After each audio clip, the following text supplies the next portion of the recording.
आ गया खेसारी लाल यादव का धमाकेदार गाना। नमस्कार दोस्तों, भोजपुरी खबर लाइव में आपका स्वागत है। बड़ी खबर, खेसारी लाल का नया पोस्टर आ गया है जिसने गर्दा उड़ा दिया है।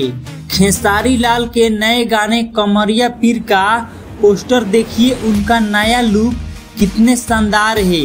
इस गाने को लिखे हैं कृष्णा बेदर्दी और संगीत दिया है आर्या शर्मा। खेसारी लाल के गाने वाले के नाम की आवाज तो आप जानते ही हैं, आग लगा देती है यह टिकड़ी।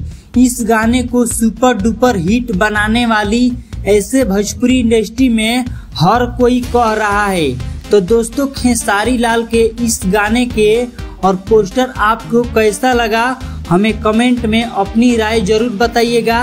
भोजपुरी की ऐसी ही ताजा और खबरें सबसे पहले देखने के लिए हमारे चैनल भोजपुरी खबर लाइव को अभी सब्सक्राइब करें और हाँ, घंटी वाला बटन दबाना बिल्कुल ना भूलें ताकि कोई भी बड़ी अपडेट आपसे मिस ना हो।